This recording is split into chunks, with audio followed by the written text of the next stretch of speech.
Poor single mom gives her last blanket to a stranger. Next day, a billionaire knocks on her door.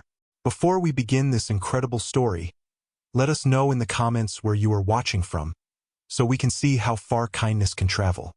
The cold was a living thing in Alara's cottage. It seeped through the thin walls, crept under the door, and coiled around the ankles of her small son, Leo, who huddled closer to the sputtering fire.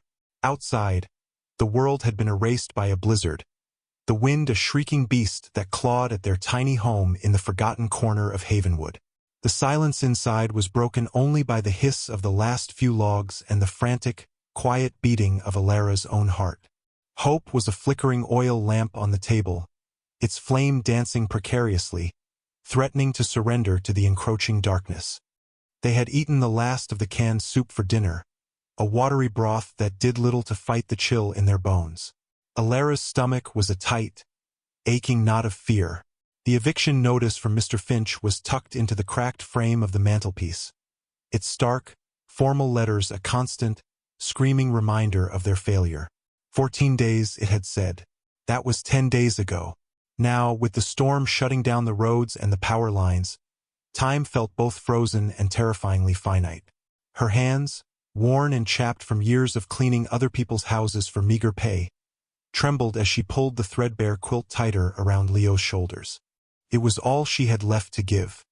Then, a sound cut through the howl of the wind, a heavy, percussive thud against their front door. It wasn't the rattling knock of a neighbor, nor the impatient rap of Mr. Finch. It was a sound of sheer weight and desperation. Leo flinched, his wide, dark eyes finding his mother's. Who could possibly be out in this? Alara's mind raced through a litany of fears, each one worse than the last. She moved slowly, her body a shield between her son and the door, her hand closing around the cool metal of the fire poker. She peered through the frosted peephole, but could see only a swirling vortex of white and a massive, dark shape. Taking a deep breath that felt like swallowing ice, she cracked the door open, the wind snatching it from her grasp and slamming it against the wall. A man stood on her porch, a giant wreathed in snow. He was broad-shouldered and imposing, his face a landscape of hard lines and shadows beneath a thick, dark beard dusted with ice. A worn leather jacket, clearly insufficient for the storm, was pulled tight around his frame.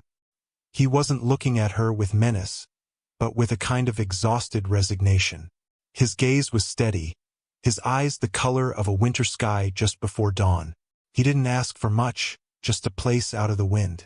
Motorcycle gave up about a mile back, he grunted, his voice a low rumble like distant thunder. Just need to wait out the worst of it. I won't be any trouble. Alara's fear was a physical thing, a cold dread that warred with the primal instinct to help a fellow creature in distress. Every warning she had ever heard screamed at her to slam the door, to protect her son, to preserve the little they had.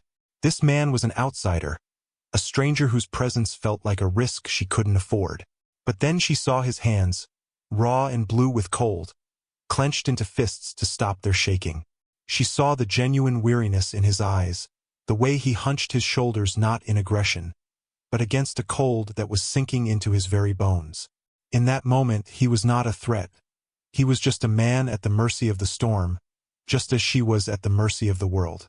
Her compassion, a stubborn, resilient flame she had nurtured through every hardship, flickered and then burned brighter than her fear. "Come in," she said, her voice barely a whisper. "Quickly." He stepped inside, bringing a blast of frigid air with him, and the tiny cottage seemed to shrink around his presence. He moved with a careful, deliberate grace, as if aware of his own size in the fragile space. He nodded his thanks, his eyes scanning the room, taking in the sparse furniture, the single quilt on the small cot, the eviction notice on the mantel. There was no pity in his gaze, only a quiet observation that made Alara feel seen, not judged. She offered him the last of the soup, which he accepted with a quiet "Thank you, ma'am." He ate slowly, as if savoring the meager warmth. He watched as Leo peeked out from behind Alara's legs, and a flicker of something soft crossed his harsh features. Reaching into his jacket, he pulled out a small, foil-wrapped piece of jerky and held it out. Leo looked to his mother, who nodded, and the boy timidly took the offering, retreating back to his safe place to nibble on the unexpected treat. As the fire dwindled to glowing embers, the cottage grew colder still. The man, who introduced himself only as Jax, sat on the floor, wrapped in his own arms, shivering despite the shelter. Alara watched him, her heart aching. They had so little, but the cold was a merciless enemy, and she could not stand by and watch it win. She walked over to her own bed, a simple mattress in the corner of the room. From it, she took the one thing of real value she had left in the world, a thick, heavy wool blanket, woven in a pattern of deep greens and blues. It had been her husband's, the one he'd brought back from his service overseas, the one that still held the faint, comforting scent of him. It was her comfort on the loneliest nights, her last tangible connection to the love she had lost. With steady hands, she unfolded it and walked over to the stranger. She draped it over his broad shoulders. He looked up, his eyes widening in surprise. "You don't have to do that," he said, his voice rough with an emotion she couldn't name. "It's all you have. Warmth is meant to be shared," Alara replied simply, her voice firm. "No one should freeze when there's a blanket to spare." He said nothing more, just pulled the heavy wool tighter around himself, his gaze fixed on the dying embers as if seeing something far beyond the small, cold room. The next morning, the world was muffled and white. The wind had died, leaving behind a profound, crystalline silence. When Alara awoke, shivering under her thin quilt, the stranger was gone. The wool blanket was folded with military precision on the floor where he had sat. Resting on top of it was a small object, intricately carved from a piece of dark wood. It was a bird, a sentinel hawk, its wings poised for flight, its tiny eyes seeming to hold an ancient wisdom. Leo picked it up, his small fingers tracing the smooth, perfect lines. It was a strange, beautiful gift, a silent token of thanks. The quiet peace was shattered by a familiar, violent banging on the door.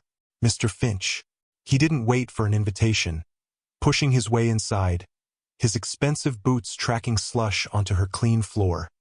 His face was pinched and cruel, his small eyes alight with petty power.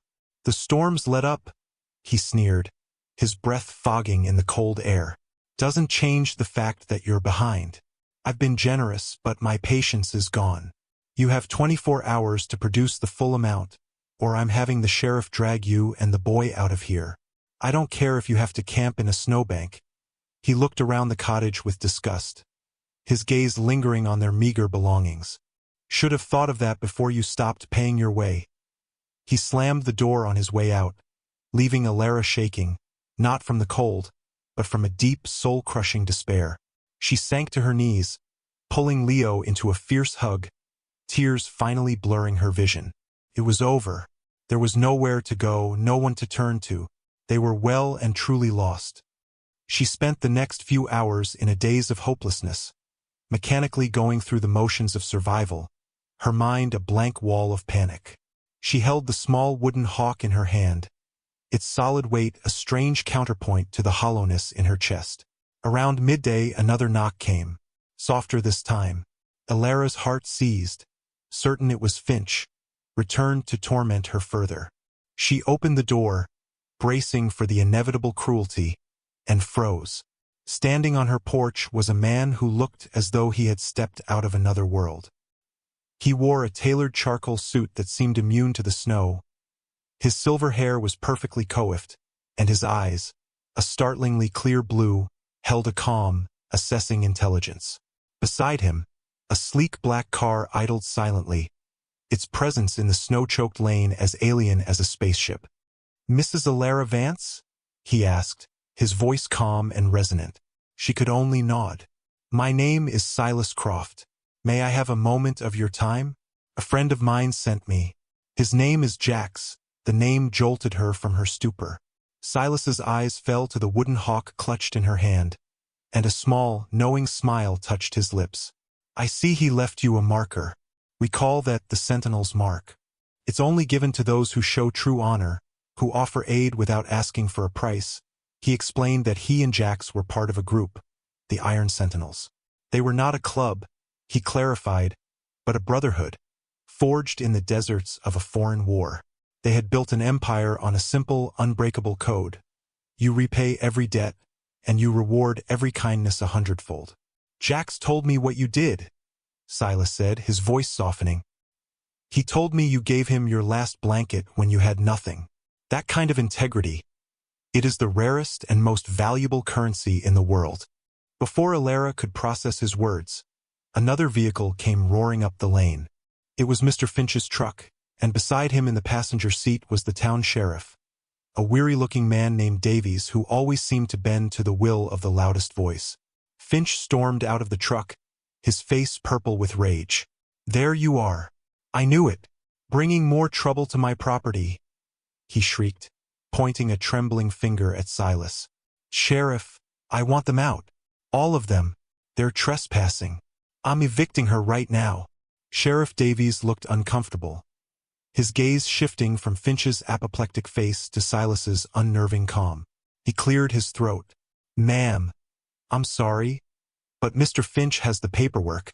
This was it, the final, humiliating end. Alara clutched Leo's hand, her body rigid with a strange, final dignity. She would not beg. She would not cry in front of this awful man. Silas Croft did not look at Finch or the sheriff. He looked only at Alara, his blue eyes searching hers. He asked a single, quiet question. "Mrs. Vance, has this man, Mr. Finch, treated you with fairness and respect during your tenancy?" The air grew still. It was a test. She could lie, she could plead, she could try to curry favor. But all the fight had been burned out of her, leaving only the hard, unyielding core of her character. She met Silas's gaze and spoke the simple truth. "No," she said, her voice clear and steady. "He has been unkind. He has been cruel." Silas nodded slowly, a deep and final understanding passing between them. He pulled a slim phone from his pocket and made a brief, quiet call. "It's done," he said into the receiver. Proceed, a low rumble began to build in the distance, a sound that grew from a hum to a roar, shaking the very air. Over the rise, a procession appeared, a dozen gleaming motorcycles cutting through the snow, their headlights like the eyes of avenging angels. The Iron Sentinels had arrived. They parked in a formidable semicircle around the cottage, a silent wall of leather and steel. Jax was at the front, his expression unreadable as he dismounted and stood at attention, his eyes on Silas. The power on the small patch of snowy land had shifted so completely, so irrevocably, that the air itself seemed to crackle. Silas Croft turned his calm, devastating attention to Mr. Finch, whose blustering had faded into a slack-jawed stupor. "Mr. Finch," Silas began, his voice as cold and sharp as an icicle. "I believe you hold several substantial business loans, as well as a mortgage on your own home, with Havenwood Savings and Loan. As of 9 o'clock this morning, my corporation acquired that bank. And as of 5 minutes ago, based on your long history of predatory and unethical practices, I have called all your notes due." Immediately, Finch's face went from purple to a ghastly, bloodless white. You can't do that," he stammered. "Oh, I can," Silas said flatly. "And I have. Furthermore," he continued, producing a folded document from his coat pocket, "I have also purchased this cottage and the 10 acres it sits on. I bought it from the estate of the previous owner, who, it turns out, you were defrauding. The eviction notice is void." He turned and handed the deed to Alara. "This home is yours, Mrs. Vance, free and clear. No one will ever threaten you here again." The cascade had just begun. One of the bikers, a woman with kind eyes, came forward with 3 large bags of groceries and set them on the porch. Another brought a box filled with toys for Leo, a train set, building blocks, a soft stuffed bear that made Leo gasp with delight. A third man approached Silas and handed him a heavy leather briefcase. Silas opened it and turned it toward Alara. It was filled with neat stacks of cash. "This is to clear any debts you may have," he explained gently, "and to ensure you and your son have a comfortable start to your new life. Consider it a down payment on the debt we owe you." Alara stared, speechless. her mind unable to comprehend the sheer, overwhelming magnitude of the moment.